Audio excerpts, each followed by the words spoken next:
Good morning friends. आज हम लेकर के आए हैं आपके लिए एक नया चैप्टर, क्योंकि सर हम लोग ऑलरेडी पढ़ चुके हैं unit and measurement, dimensional formula. इसमें ढेर सारा टॉपिक्स हम लोग पढ़ चुके हैं और हमने बताया भी था कि इसमें 3 टॉपिक्स बहुत कम मेहनत करके ज़्यादा नंबर एक्वायर करने वाला होता है। तो हम लोग देखेंगे कि जब यूनिट एंड मेजरमेंट पढ़ चुके, डायमेंशनल फार्मूला पढ़ चुके, उसमें बहुत सारे टॉपिक्स हम लोग कवर कर लिए, तो आपको आगे फिजिक्स समझने में दिक्कत ना हो। बहुत से बच्चों का शिकायत होता है कि सर जैसे ही 10th से हम लोग 11th में आते हैं, एक नए तरह का फिजिक्स की शुरुआत होती है और उसमें नए तरह के मैथमेटिकल एप्लीकेशन की जरूरत होती है। तो सर हम लोग समझ नहीं पाते हैं, तो 10th और 11th के गैप को, एक बहुत बड़ा जो गैप है, उसको हम लोग पाटने की कोशिश करेंगे और हम लोग आज बेसिक मैथमेटिक्स की तरफ जाएंगे और उसके बाद बहुत ही interesting chapter that is motion हम लोग शुरू करेंगे। तो stay tuned to the my channel that is Magnus classes by Deepak sir, और ये है आपका मंजिल बैच। तो चलिए बेसिक मैथमेटिक्स में हम लोग कौन कौन से टॉपिक देखने वाले हैं उसको जरा सा देख लेते हैं। ये ट्रिगोनोमेट्री, थोड़ा सा हम लोग करेंगे अलजेब्रा हम लोग थोड़ा सा करेंगे। थर्ड में कोऑर्डिनेट ज्योमेट्री हम लोग करेंगे। फोर्थ में हम लोग करेंगे लॉगरिदम,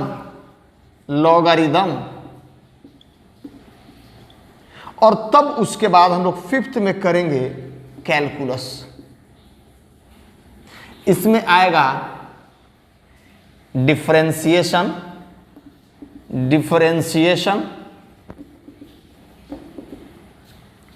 एंड इंटीग्रेशन,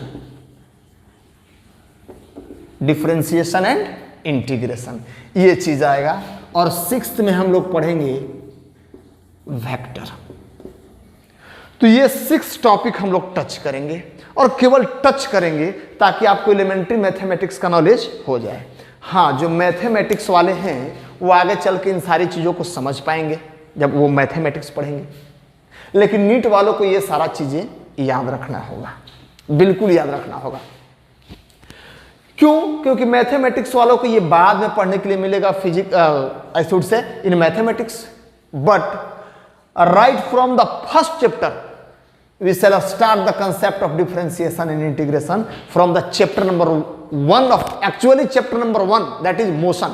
वो जो वास्तविक फिजिक्स शुरू जब वहां से होगी मोशन चैप्टर से, वहीं से इसकी शुरुआत हो जाएगी। तो stay tuned to the my channel. और बच्चों धीरे धीरे ये थोड़ा सा मैथमेटिक्स का टॉपिक है, उसके बाद बहुत ही इंटरेस्टिंग टॉपिक शुरू होने वाला है। दैट्स वाई आप लगे रहिए और प्यार प्यार से फिजिक्स पढ़ते रहिए। तो आज शुरू करने वाले हैं पहला टॉपिक दैट इज ट्रिगोनोमेट्री। जरा ध्यान से समझना, सबसे पहला टॉपिक ट्रिगोनोमेट्री।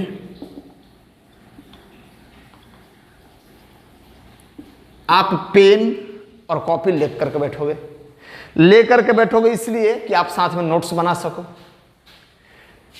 चलिए ट्रिगोनोमेट्री में हम लोग देखते हैं, एंगल से सब कोई वाकिफ होंगे।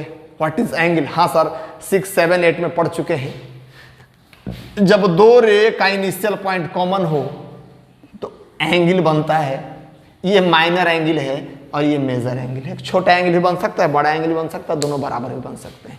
एंगल दोस्तों 2 तरह के होते हैं, एक सॉलिड एंगल, हाँ जी, मूंगफली वाला जो जिसमें बना करके देता है, वो पेपर का जो बना करके देता है मूंगफली, उसमें डालता है मूंगफली कोन टाइप का, तो वो होता है सॉलिड एंगल। यहां पर जो एक प्लेन में बनता है ये होता है प्लेन एंगल। आज हम बात करेंगे प्लेन एंगल के बारे में।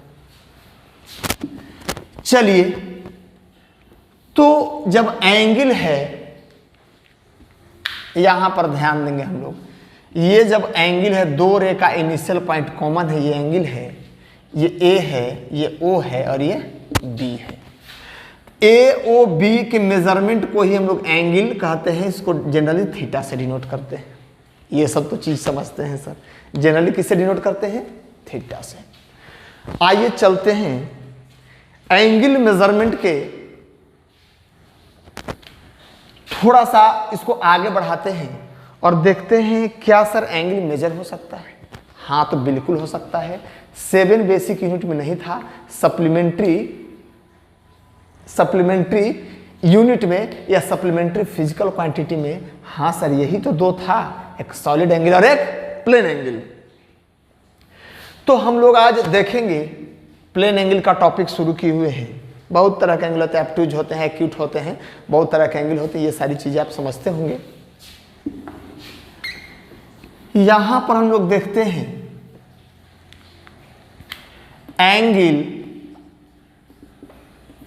एंगल पॉजिटिव भी हो सकता है और निगेटिव भी हो सकता है। ये जरा देख लें,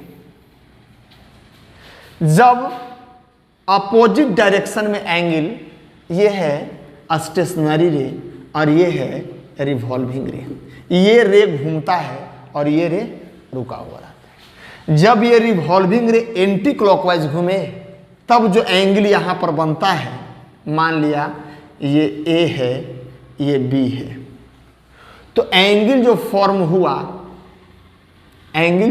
हुआ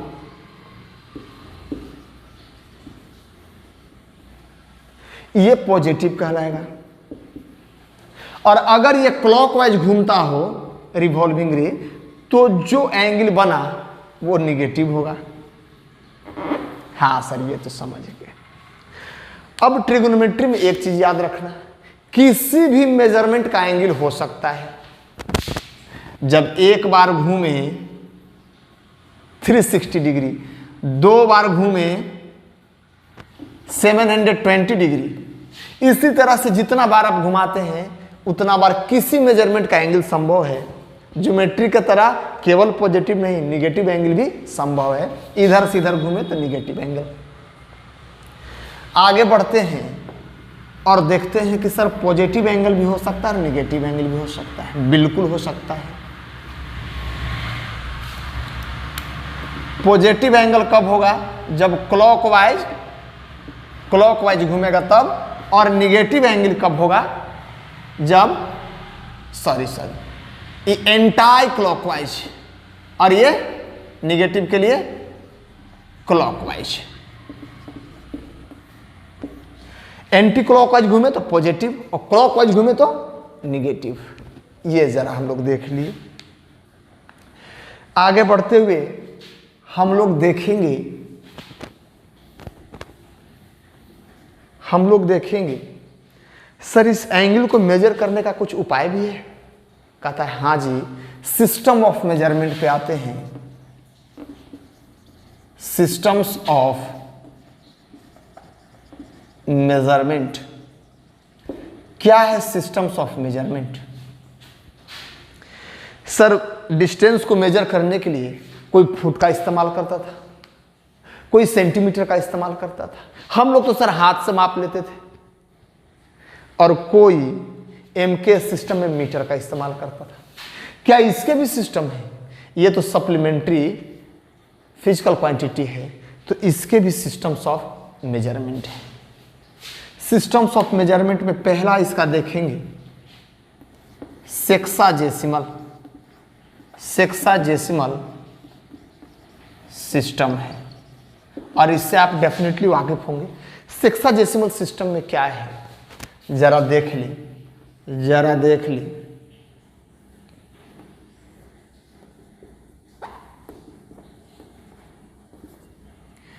ये स्टेशनरी रे है और ये रिवॉल्विंग रे है। ये रिवॉल्व करेगा, ये रुका हुआ रहेगा, एंगल बन रहा है। ये एंगल को हम लोग थीटा से जनरली डिनोट करते हैं, जिससे किसी भी नंबर को एक्स से डिनोट करते हैं। ये जब आगे बढ़ेगा तो कहता है कि ये घूमता हुआ इधर से पुनः यदि यहीं पर आ जाता है तो एक कंप्लीट एंगल का निर्माण करता है। किसका निर्माण करता है? Complete angle. जहां चला एक सर्किल पूरा करके फिर यहीं पे आ गया, एक कंप्लीट एंगल का निर्माण किया। ठीक है। अब कहता है कि ये जो कंप्लीट एंगल का निर्माण हुआ यहां से यहां तक आने में, this total complete angle is divided equally into 360 equal parts। 360 equal part में इसको डिवाइड कर देंगे और एक पार्ट को लिखेंगे 1 डिग्री। हाँ सर ये तो पता था। 90 पार्ट को लिखेंगे 90 डिग्री, और 90 डिग्री को जनरली हम लोग ऐसे डिनोट करते हैं। जब 180 पार्ट को लेते हैं तो यहाँ आ जाता है 180 डिग्री लिख देते हैं, यहाँ 270 डिग्री लिख देते हैं, और फिर से जब एक राउंड पूरा करके आता है तो फिर ये 360 डिग्री होता है। 0 डिग्री नहीं होता है, कितना हो जाता है 360 डिग्री। चलिए अब जरा ध्यान देते हैं हम लोग, अब जरा ध्यान देते हैं कि 1 डिग्री को 60 बराबर एंगल में बांट देते हैं। 1 डिग्री वाले एंगल को 60 बराबर एंगल में बांट देते हैं, तो एक भाग को कहते हैं 1 मिनट। इस तरह से 60 मिनट बराबर 1 डिग्री हुआ। The 1 minute angle when divided equally into 60 part, then 1 part is called 1 second, और 1 मिनट बराबर 60 सेकेंड। हाँ सर घड़ी में जो सेकंड बताता है वही सेकंड नहीं, नहीं नहीं, यहाँ सेकंड मतलब मेजरमेंट ऑफ एंगल का ये यूनिट है। ये तो हुआ सेक्साडेसिमल सिस्टम, आप चाहे तो लिख सकते हैं। A complete angle is equally divided to 360 angle in which 1 angle is taken as 1 degree. This 1 degree is again subdivided into 60 part and 60 angles, and 1 angle has measurement of 1 minute. This 1 minute angle is again divided into 60 equal part, and 1 part is taken as 1 second. So 60 second is equal to 1 minute and 60 minute is equal to 1 degree. ये था पहला। हम दूसरा की तरफ बढ़ते हैं, जरा सर्कुलर सिस्टम या रेडियन सिस्टम पे आते हैं। रेडियन सिस्टम जरा ध्यान देंगे।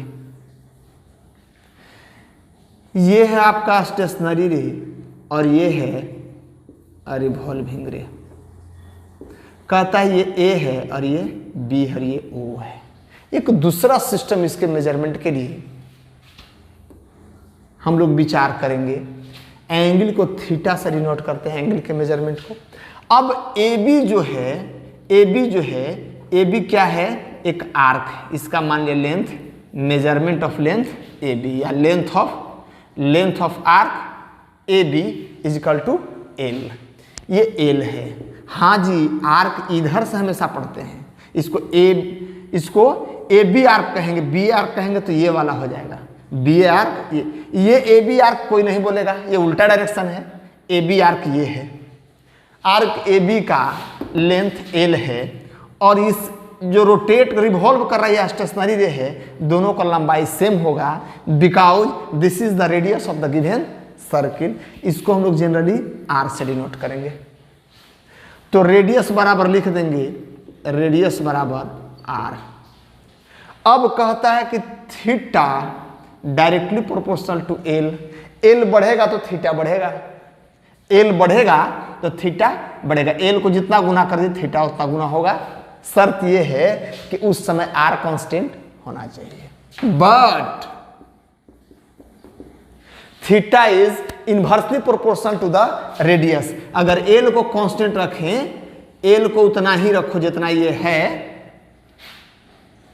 और सॉरी मतलब आर को उतना ही रखें और रेडियस को बढ़ा दें, तो एंगल जो है आधा हो जाएगा। मतलब ये रेडियस बढ़ेगा और एल अगर कांस्टेंट है थीटा घटेगा। थीटा कम हुआ कि नहीं हुआ, तो कहता है कि इसके इनवर्सली प्रोपोर्शन है। अब लिख सकते हैं theta directly proportional to L by R, और लिख सकते हैं theta is equal to K into L by R. अब कहता है यहाँ पर कांस्टेंट के का वैल्यू 1 होता है, और उसका कोई ऐसा यूनिट या कोई यूनिट नहीं होते हैं। ये डायमेंशनलेस कांस्टेंट है, और ये k इज इक्वल टू 1 होगा, अतः थीटा इज इक्वल टू लिख सकते हैं एल बाई आर। इसीलिए तो बोले थे हम लिमिटेशन ऑफ डायमेंशनल फार्मूला में कि एंगल का या ट्रिग्नोमेट्रिकल रेशियोज का, अगर एंगल रेडियन में दिया हुआ है या ट्रिग्नोमेट्रिकल रेशियोज है, तो उनका कोई डायमेंशनल फॉर्मूला नहीं होता है। यहाँ देख लीजिए लंबाई का मीटर, रेडियस का भी मीटर से मीटर कैंसिल हो गया, लेकिन इसको समझने के लिए एल बाई आर का जितना रेशियो आता है उसको हम लोग रेडियन बोल देते हैं, ताकि ये समझ में आ जाए कि हम लोग एंगल का मेजरमेंट लिखे हुए हैं। तो क्या sir theta is equal to L by R मान लिया जाए? बिल्कुल मान लिया जाए, theta is equal to L by R मान लिया जाए। लिख सकते हैं अगर कोई कहे कि एक रेडियन किसको कहते हैं, तो जब एल और आर दोनों की लंबाई बराबर हो तो थीटा इजकल टू हो जाएगा एल बाई आर और दोनों कट के हो जाएगा 1, इसको लिखेंगे 1 रेडियन। तो 1 रेडियन वह एंगल है, that measurement of angle in which the length of arc is equal to the length of radius, then the angle subtended by the arc on the center of circle is called 1 radian, is called 1 radian। चलिए sir radian system हम लोग समझ गए, radian system समझ गए। अब जरा देखते हैं, समझ लो, ये है, ये रिवॉल्विंग रे है, ये रिवॉल्व कर कर के एंगल बढ़ाते जाएगा, बढ़ाते बढ़ाते एक समय ऐसा होगा कि यहाँ आ जाएगा, डायमेट्रिकली अपोजिट पॉइंट पर आ जाए। मतलब एक ऐसा लाइन है जो डायमीटर बन गया। तो अब तो आर्क का लेंथ ये पूरा हो गया और आर इतना हो गया, एल पूरा हो गया। अब कहता है कि यहाँ पर जो एंगल बनेगा वो निश्चित रूप से एल बाई आर के बराबर होगा, इसको थीटा कहेंगे। और इस चीज को आप आगे समझोगे, यहाँ एल बाई आर का रेशियो निकाला जाता है तो 22/7 आता है, 22/7 आता है। अगर रेडियस को बढ़ा देते हो, रेडियस को यदि आप 14 कर देते हो तो यहां तक डायमेट्रिकली अपोजिट आते तक आर्क की लंबाई हो जाएगा 44, but again ratio remains theta is equal to 44/14, 22/7। और 22/7 को तो सर जानते हैं हम लोग, ये लगभग पाई के बराबर होता है। इसको पाई रेडियन हम लोग कहते हैं, इसको पाई रेडियन हम लोग कहते हैं। अगर यहां से यहां घूम गया तो रेशियो हो जाएगा 2 पाई, यानी कि 44/7। ये 22 तो हुआ ही, ये और 22 हो गया, लेकिन रेडियस रिमेंस कांस्टेंट। कहता है कि अगर ये 7 मीटर का रेडियस का लंबाई है और ये पूरा एक बार घूम जाए तो ये जो पूरा आर्क है इसका लंबाई हो जाएगा 44 मीटर। और इसको लिख सकते हैं 2 × 22/7, 2 पाई लिख सकते हैं, इसको लिख सकते हैं। तो ये चीज दिमाग में आपको रखना होगा। अच्छा, चलिए आते हैं इसके आगे। आप चाहे तो पोज करके इसको नोट डाउन कर सकते हैं। देख ले क्या सर रिलेशन स्टैब्लिश कर सकते हैं? जैसे 100 सेंटीमीटर बराबर 1 मीटर होता है, 1000 ग्राम बराबर 1 किलोग्राम होता है। तो सर रेडियन और सेक्साडेसिमल में हम लोग रिलेशन स्टैब्लिश कर सकते हैं, because this 2 systems of measurement are measuring the same physical quantity, they must have some relation with each other। हाँ जी, दोनों ही सेम टाइप के फिजिकल क्वांटिटी को मेजर करें तो रिलेशन तो होगा। अगर दूरी फुट में मेजर करते हैं, दूरी सेंटीमीटर मेजर करते हैं, तो 1 फुट बराबर कितना सेंटीमीटर, या 1 सेंटीमीटर बराबर कितना फुट, ये तो निकलना चाहिए। हाँ जी, रिलेशन ऐसे लिख लो, इसको ऐसे लिख लो, कन्वर्जन ऑफ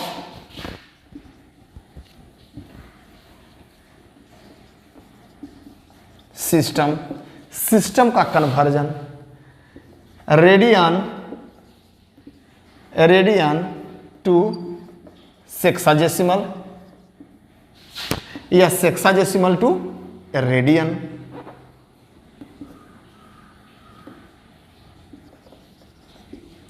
अब क्या हो, हम लोग जानते हैं, हम लोग यहाँ देख चुके हैं सर, जब ये रिवॉल्विंग रे घूम करके और यहाँ पे आ जाएगा तो अगर ये 7 सेंटीमीटर है तो ये 44 सेंटीमीटर होगा। मतलब कहता है कि ये एल हो गया पूरा और ये आर तो उतना ही रहा। कहता है कि जब पूरा घूमेगा तो theta equal to L by R होता ही है रेडियन सिस्टम में, इतना बड़ा हो जाएगा 44/7 यानी कि 2 पाई। अब हम लोग को सेक्साडेसिमल में इसी एंगल को कह सकते हैं 360 डिग्री, हाँ कह सकते हैं। तो आप अब चेंज कर सकते हो आराम से, सेम मेजरमेंट है सर, 100 सेंटीमीटर हो गया तो उसको 1 मीटर कह सकते हैं, बिल्कुल कह सकते हैं। सिमिलरली हम लोग कह सकते हैं 360 degree is equal to 2 pi radian. अब कहता है 1 degree is equal to 2 pi by 360 degree. अच्छा, तो अब x डिग्री निकालना होता 2 pi by 360 into x degree, degree से डिग्री मर जाएगा, ये फॉर्मूला हो गया, ये फॉर्मूला हो गया। लिख सकते हैं हम फॉर्मूले को इस तरह से, कैसे लिख सकते हैं सर? लिख सकते हैं x degree is equal to 2 pi by 360 degree into x, ये इससे मर गया, आप इतना लिख सकते हैं। और ये ज़्यादा पाई एक्स बाई 180 डिग्री, इतना रेडियन x डिग्री बराबर लिख सकते हैं, ये फॉर्मूला हो गया। आप इसको ऐसे भी कर सकते हैं, आप इसको चाहो तो ऐसे भी कर सकते हो। क्या कर सकते हैं? 2 pi radian is equal to 360 degree, तो 1 radian is equal to 360 degree by 2 pi, और x radian is equal to 360 degree by 2 pi into x, इतना डिग्री हो जाएगा, आप लिख सकते हो। अतः यहाँ पर लिख सकते हो x रेडियन इजकल टू, इसको ऐसे भी कर सकते हो 180 x बाई पाई, ये भी लिख सकते हो। ये conversion of system of measurement है। हाँ सर, ये तो है conversion of system of measurement. और आज का लेक्चर यही, एक दिन दोस्तों और चलेगा trigo. That's all, thank you.